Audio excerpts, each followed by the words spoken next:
Imagine, if you will, a world without the internet, without printing presses, without even the simple convenience of a paperback book. A world where knowledge was a fragile, scattered thing, etched onto clay tablets, painstakingly copied onto papyrus scrolls, or whispered from master to student. In this ancient landscape, the pursuit of understanding was a monumental endeavor, a luxury often reserved for the elite, yet it was also a profound human drive. For millennia, humanity has yearned to collect, to categorize, to comprehend the vastness of existence, but never before, and perhaps never since, was that ambition realized on a scale so breathtaking, so audacious, as in the city of Alexandria. This was not merely a library, it was a universe bound in papyrus, a beacon of human intellect that drew the brightest minds of the classical world like moths to an eternal flame. Born from the vision of Alexander the Great's successors, the Ptolemaic dynasty, the Great Library of Alexandria was more than a repository of texts. It was the very heart of the ancient world's intellectual life, a testament to what humanity could achieve when united by the singular purpose of knowledge. The story begins in the wake of Alexander's conquests, as his vast empire was carved into successor states. Ptolemy I Soter, one of Alexander's most trusted generals, claimed Egypt in 305 BCE, establishing the Ptolemaic kingdom. He envisioned Alexandria, the city founded by Alexander himself, not just as a center of commerce and power, but as a crucible of culture and learning, a new Athens on the Nile. It was Ptolemy I who laid the foundational stones for what would become the Mausoleum, the Shrine of the Muses, a temple dedicated to the arts and sciences, which would house the nascent library. His son, Ptolemy II Philadelphus, who reigned from 283 to 246 BCE, inherited this grand ambition and elevated it to an unprecedented scale. It was under his patronage that the library truly flourished, transforming from a royal collection into the colossal institution we remember. He understood that true power lay not just in military might or economic wealth, but in the command of information, in the cultivation of genius. The library was not a single, isolated building. It was part of the larger Mausoleum complex, a sprawling academic campus that included lecture halls, laboratories, astronomical observatories, botanical gardens, a zoo, and dining halls for the resident scholars. The main library, sometimes referred to as the Royal Library, was located near the Royal Palace, while a smaller supplementary library, known as the Daughter Library, was housed in the Serapeum Temple. This dual structure allowed for an even greater capacity for scrolls and a wider reach within the city. The acquisition of scrolls was relentless and systematic. Ptolemaic agents scoured the known world, buying entire private libraries, sometimes at exorbitant prices. Every ship that docked in Alexandria was searched, not for contraband, but for books. Any scrolls found were confiscated, copied by the library scribes, and the copies returned to the owners, while the originals were kept for the library's collection. This aggressive, almost imperialistic approach to knowledge acquisition ensured that Alexandria rapidly accumulated an unparalleled collection of texts.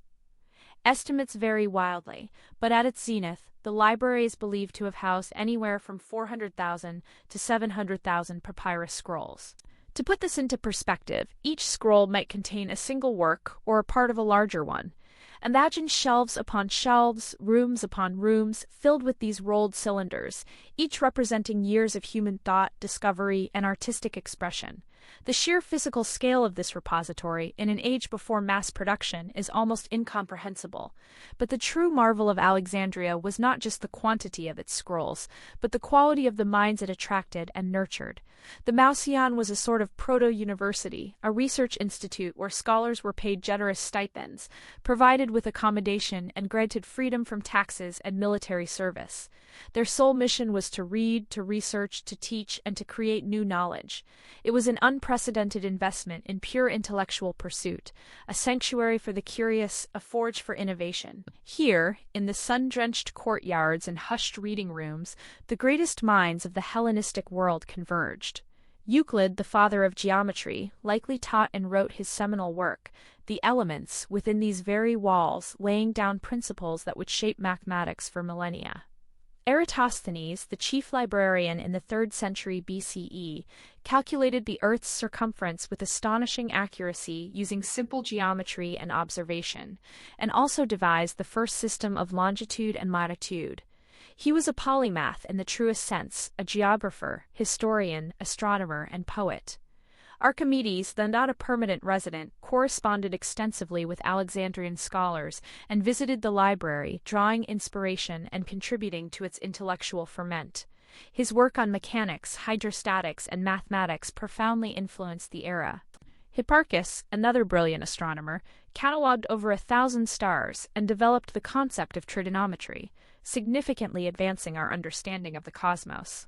Physicians like Herophilus and Erasistratus, conducting groundbreaking anatomical dissections, a practice often taboo elsewhere, pushed the boundaries of medicine and physiology, revealing the intricate workings of the human body. Poets like Callimachus and Apollonius of Rhodes curated the collections, categorized knowledge, and contributed their own literary masterpieces, ensuring the preservation and organization of this vast intellectual heritage. This was an environment where every discipline intertwined. Astronomers relied on mathematicians, physicians studied botany, and historians analyzed philosophical texts. Debates raged, theories were tested, and new ideas blossomed under the patronage of the Ptolemies. The library wasn't just a passive archive, it was a dynamic, living organism, constantly absorbing, processing, and generating knowledge. It was the engine room of scientific inquiry, a crucible for philosophical discourse, and a sanctuary for literary genius. It was quite simply the intellectual capital of the world. The impact of the Library of Alexandria resonated far beyond its walls. It standardized texts, creating critical editions of Homer and other classical authors that would influence scholarship for centuries. It fostered new fields of study, from textual criticism to scientific experimentation. It provided the raw material and the intellectual framework for advancements that laid the groundwork for modern science, mathematics, and philosophy. Without its comprehensive collections and the scholars it supported, much of ancient Greek thought might have been lost to time, fragmented and forgotten. It stood for centuries as a testament to human curiosity, a monument to the collective aspiration to understand everything. It was a place where the past was preserved, the present was debated, and the future was imagined. Its very existence declared that knowledge was not just power, but a fundamental good, worthy of immense investment and protection. It was a symbol of an era when the pursuit of universal knowledge was not just an ideal, but a tangible, thriving reality. But this beacon, this unparalleled repository of human achievement, this vibrant heart of ancient learning, was not destined to last forever. Its very brilliance would, in time, make its eventual loss all the more devastating, leaving an intellectual void that humanity would struggle to fill for 1,000 years. What happened to this wonder of the ancient world, and what irreplaceable truths were lost with it, remains one of history's most poignant and enduring mysteries. The city of Alexandria, a beacon of ancient learning, once housed a wonder unparalleled in the world, its great library. Not merely a repository of scrolls, but a living, breathing testament to humanity's insatiable quest for knowledge. A universal mind where every thought, every discovery, every poem from across the known world found its home. Imagine vast halls lined with hundreds of thousands, perhaps even 1 million, papyrus scrolls each representing a meticulously copied, translated, and preserved fragment of human genius. It was the intellectual heart of an empire, a crucible of ideas that shaped philosophy, science, and literature for centuries. But this magnificent edifice of wisdom, this irreplaceable treasure, vanished. Its demise remains one of history's most agonizing and enduring mysteries, a wound in the fabric of our collective memory. How could such a monument to knowledge simply disappear? Who struck the fatal blow?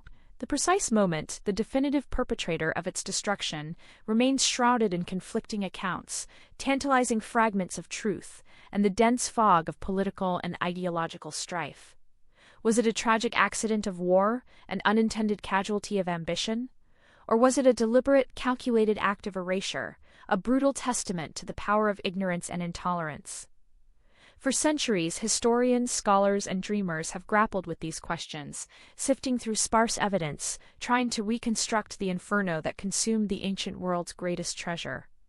Our journey into the ashes begins in the year 48 BCE, amidst the tumultuous power struggles of the Roman Republic. Julius Caesar, a figure whose ambition reshaped the ancient world, found himself embroiled in the Alexandrian War, caught between the warring siblings Cleopatra VII and Ptolemy XIII.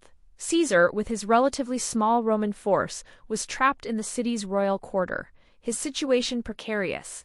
To prevent his fleet from being captured or destroyed by the Egyptian navy, he ordered his own ships in the harbor to be set ablaze. The flames, once unleashed, spread with terrifying speed and ferocity. The fire, intended to destroy enemy vessels, quickly engulfed the dockside warehouses and shipyards, consuming everything in its path. Ancient historians, including Lucan and Plutarch, recount this event.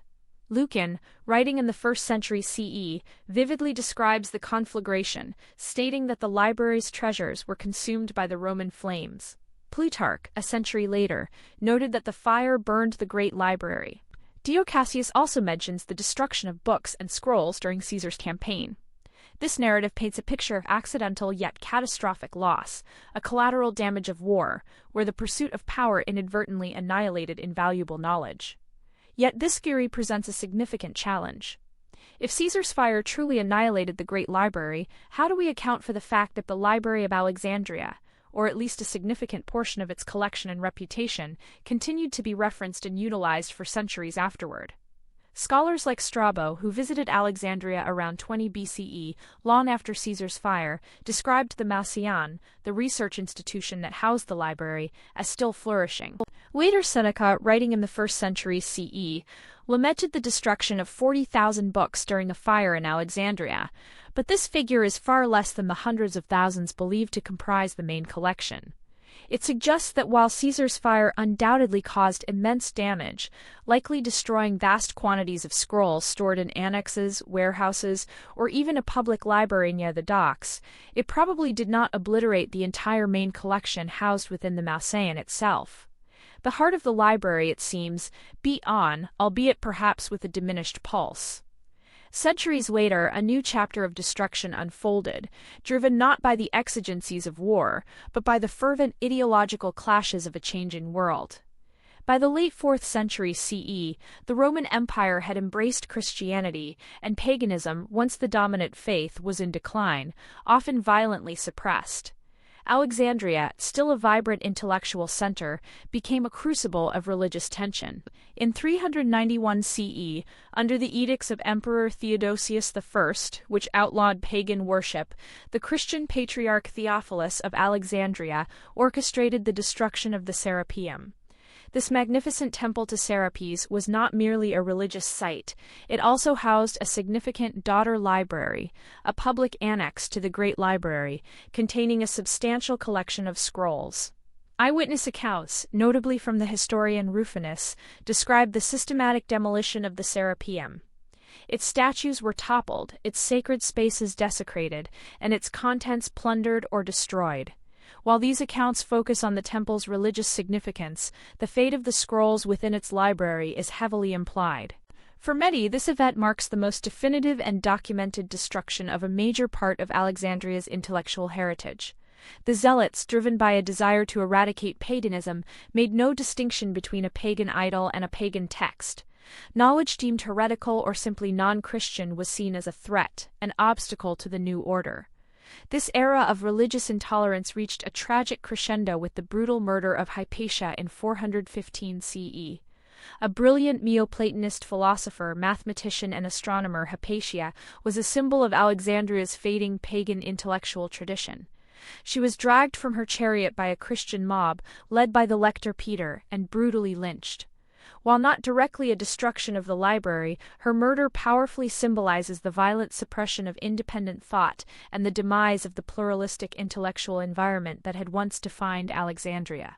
The destruction of the Serapeum and the murder of Hypatia represent a profound shift, suggesting that even if some scrolls from the main library survived Caesar's fire, they would have faced an increasingly hostile environment, leading to their likely dispersal, neglect, or deliberate destruction.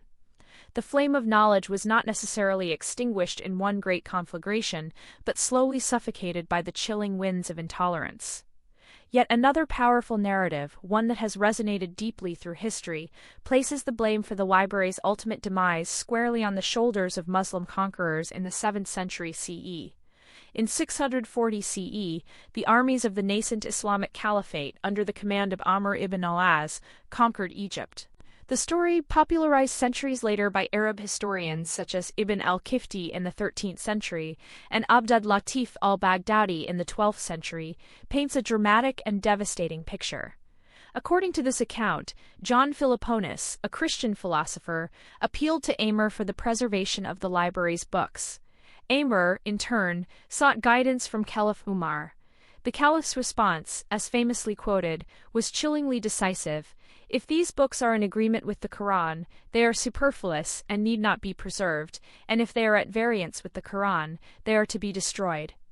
Consequently, the story goes, the vast collection of scrolls was distributed among Alexandria's numerous public bathhouses, where they were used as fuel to heat the water for 6 months. Such was their immense quantity. This narrative presents the most absolute and total destruction of the library, a deliberate act of intellectual vandalism driven by religious fundamentalism. However, this compelling tale, despite its widespread recognition, faces significant historical scrutiny. Crucially, no contemporary Byzantine or early Arab accounts of the conquest of Alexandria mention the destruction of the library. The story only begins to appear in historical texts centuries after the event itself, raising serious questions about its veracity. Scholars widely regard it as apocryphal, a powerful legend crafted to serve later political or religious narratives. By the 7th century, the Great Library, if it still existed in any recognizable form, was likely a shadow of its former self, having suffered centuries of decline, neglect, and piecemeal destruction from fires, earthquakes, and the erosion of intellectual patronage. There might simply have been very little left for Amr ibn al-As to burn. So who set the flames? Perhaps the truth is not a single, dramatic act, but a slow, agonizing death by 1,000 cuts. The Library of Alexandria may not have perished in a single inferno, but rather succumbed to a cumulative series of destructive events. Caesar's fire certainly caused a significant loss, especially to the public collections and annexes. The Christian destruction of the Serapeum undeniably eradicated a vast portion of Alexandrian knowledge. And throughout the intervening centuries, neglect, lack of funding, political instability, and the natural decay of papyrus scrolls would have steadily eroded the remaining collection. The Islamic conquest, rather than initiating its destruction, likely arrived to find a library already largely defunct, its grand halls empty, its scrolls scattered or crumbled to dust. The enduring ambiguity surrounding the library's demise is, in itself, a profound historical lesson. It highlights how easily knowledge can be lost, how fragile our intellectual heritage truly is, and how the motivations for its destruction can range from accidental oversight to deliberate ideological cleansing. What truly perished was not just papyrus and ink, but an unparalleled repository of human unthought, a potential scientific revolution, philosophical insights, and literary masterpieces that we can now only imagine. The library's destruction, however it occurred, serves as a stark reminder of the perpetual battle between enlightenment and ignorance, a battle that continues to shape our world, and whose consequences, in the case of Alexandria, are felt even today, in the silence of what was lost. We are left to wonder not just who struck the match, but what magnificent secrets, what profound understandings, were reduced to ash and forever hidden from humanity. The acrid smoke, thick with the scent of burning papyrus and parchment, must have hung heavy over the ancient city of Alexandria. It was more than just a library that burned. It was the intellectual heart of the ancient world, a beacon of human curiosity and ambition reduced to smoldering ash. The precise date of its final catastrophic destruction remains a subject of debate, whether by Julius Caesar's forces in 48 BCE or later religious zealots, or perhaps a gradual decline culminating in several devastating fires. But the outcome was undeniably tragic. What we do know is that a vast repository of human knowledge, accumulated over centuries, vanished in a series of infernos, leaving behind an intellectual void that still echoes through time. Imagine, for a moment, the sheer scale of that loss. Founded in the 3rd century BCE by Ptolemy I Soter, the Library of Alexandria was not merely a collection of books. It was a universal project, an audacious attempt to gather every single scroll ever written, encompassing all known knowledge. Its agents scoured the ancient world, purchasing, copying, and even confiscating texts from arriving ships. Estimates vary wildly, but some suggest the collection contained anywhere from 400,000 to an astonishing 700,000 scrolls at its peak, each one a meticulously crafted artifact, a vessel for a voice, an idea, a discovery. Within its hallowed halls, adjacent to the great Mauseon, scholars like Eratosthenes, Euclid, and Hipparchus walked, debated, and advanced the frontiers of human understanding.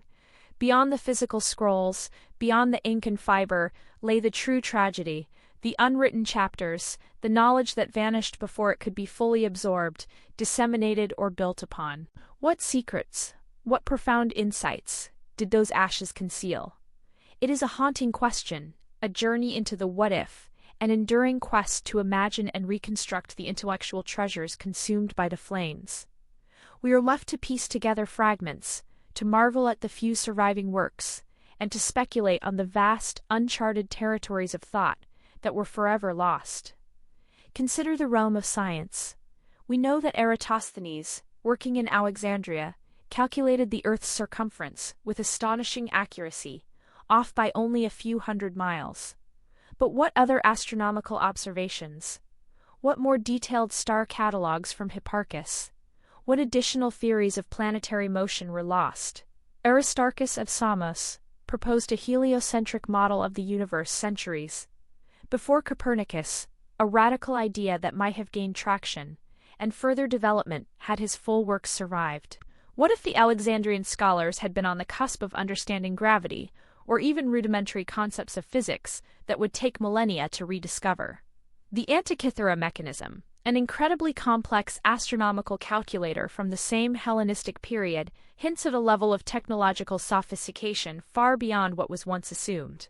Imagine if the detailed schematics, the theoretical underpinnings, or the very manuals for such devices had been preserved in Alexandria. How might our understanding of mechanics and computation have accelerated? In medicine, the Alexandrian school was pioneering. Herophilus and Erasistratus conducted early dissections and vivisections, advancing anatomical and physiological understanding. What lost medical texts could have offered insights into disease, surgery, or pharmacology that would have saved countless lives and advanced healthcare by centuries? Imagine a world where the germ theory of disease was contemplated not in the 19th century, but in the 3rd century BCE. Or where advanced surgical techniques were widely practiced during the Roman Empire.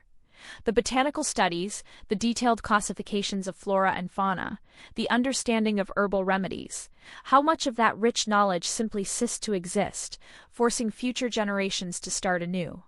Then there is the tantalizing possibility of lost engineering breakthroughs. Hero of Alexandria, a later Alexandrian scholar, described a working steam engine, the eolithyle, though it was largely treated as a toy. What if the library held treatises that explored its industrial potential, that detailed more complex pneumatic and hydraulic systems, or that documented architectural innovations that could have reshaped ancient cities? The Roman aqueducts and roads were marvels, but what forgotten Alexandrian designs might have surpassed them, or offered alternative approaches to urban planning and infrastructure that never saw the light of day? Beyond the hard sciences, the philosophical and historical losses are equally profound. Imagine the complete works of the pre-Socratic philosophers, the early Stoics, the Epicureans, not just fragments, but the full, nuanced arguments that shaped their worldviews. What lost dialogues of Plato, what treatises of Aristotle, beyond the ones we possess, might have illuminated new paths of ethical inquiry, political theory, or metaphysics? The richness and diversity of ancient thought, the vibrant debates that characterize the Hellenistic age, are now largely glimpsed through second-hand accounts and tantalizing hints. What early Christian, Jewish, and pagan theological debates, what interpretations and perspectives vanished, leaving us with a less complete picture of the spiritual landscape of the ancient world. In the realm of history, the destruction was catastrophic. We rely heavily on a handful of surviving historians like Herodotus, Thucydides, and Livy. But what about the detailed accounts of countless lost civilizations, forgotten empires, and the daily lives of ordinary people? Imagine detailed histories of Egypt from its own perspective, not just through the lens of Greek or Roman conquerors, or comprehensive records of Persia, India, or the myriad smaller kingdoms and cultures that dotted the ancient world. The full extent of the Punic Wars, the intricacies of Roman political machinations, the rise and fall of various dynasties across the Near East. How much more complete would our understanding be if the Alexandrian archives had survived? What biographies, what personal letters, what daily life accounts, what other side of history, narratives of the conquered, the marginalized, the voiceless, were erased, leaving us with a truncated, often biased understanding of the past. The profound impact on human progress is almost incalculable. It is often said that the loss at Alexandria contributed significantly to the intellectual dark ages that followed the collapse of the Roman Empire. How much darker were those centuries because of this catastrophic loss? How many centuries were spent rediscovering knowledge that once existed, reinventing principles that were already understood? The ripple effect on the Renaissance, the scientific revolution, and the Enlightenment is a compelling what-if. Imagine a world where the intellectual momentum of Alexandria had continued unbroken, where the Enlightenment began not in the 17th or 18th century, but perhaps 1,000 years earlier. The butterfly effect of lost knowledge is a staggering concept, creating a sense of intellectual continuity broken, a grand narrative fractured. Yet, even in the face of such devastating loss, the human spirit endures. Our modern efforts to reconstruct, to imagine, and to piece together the fragments of the past are a testament to our insatiable curiosity. The ongoing search for lost texts, like the tantalizing promise of the Herculaneum scrolls, reminds us that the quest for knowledge is never truly extinguished. The story of Alexandria's burning library is a poignant reminder of the fragility of knowledge, the importance of its preservation, and the immense responsibility we bear to safeguard the intellectual heritage of humanity. The ashes may conceal, but they also fuel our imagination, our relentless pursuit of what could have been, and our unwavering commitment to ensuring such a catastrophic loss never happens again.